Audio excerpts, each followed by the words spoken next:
The two angels arrived at Sodom in the evening, and Lot was sitting in the gateway of the city.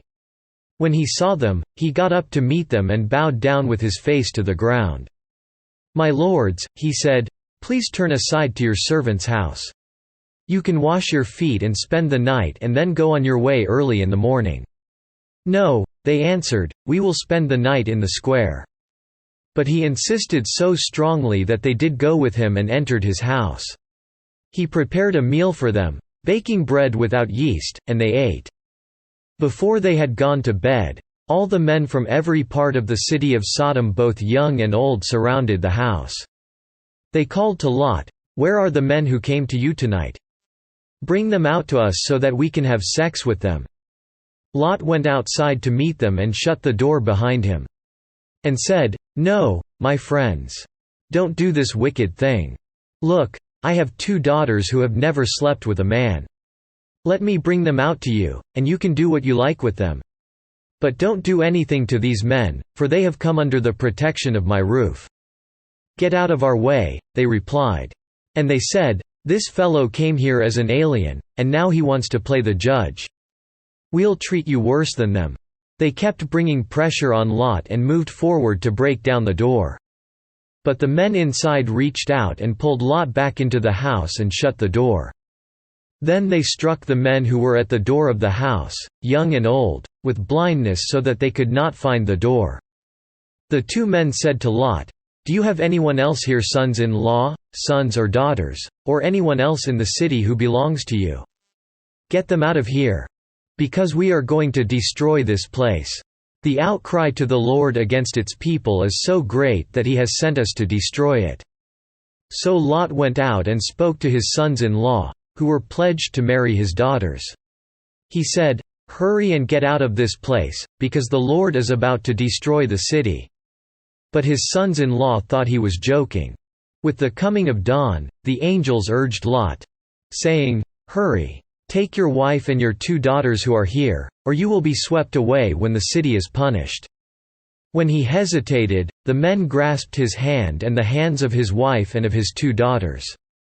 And led them safely out of the city, for the Lord was merciful to them. As soon as they had brought them out, one of them said, "Flee for your lives. Don't look back, and don't stop anywhere in the plain. Flee to the mountains or you will be swept away." But Lot said to them, "No, my lords, please. Your servant has found favor in your eyes, and you have shown great kindness to me in sparing my life. But I can't flee to the mountains, this disaster will overtake me, and I'll die. Look, here is a town near enough to run to, and it is small. Let me flee to it, it is very small, isn't it? Then my life will be spared."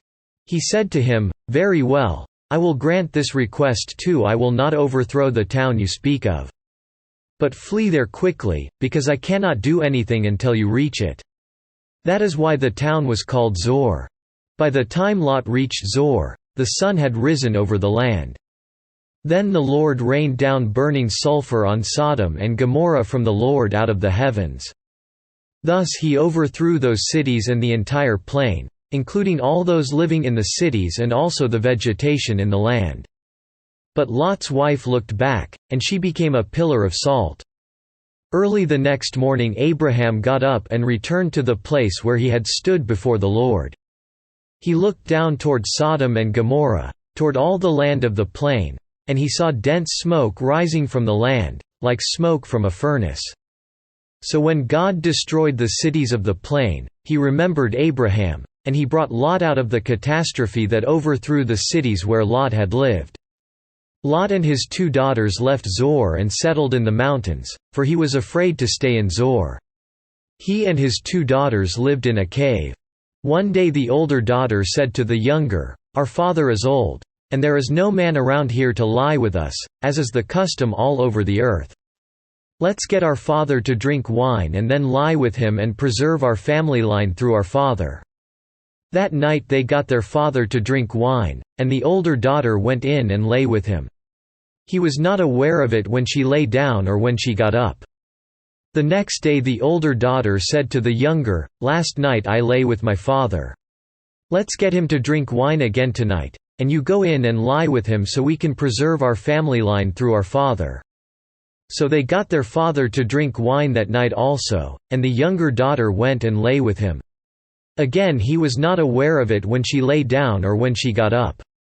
So both of Lot's daughters became pregnant by their father. The older daughter had a son, and she named him Moab. He is the father of the Moabites of today. The younger daughter also had a son, and she named him Ben-Ami. He is the father of the Ammonites of today.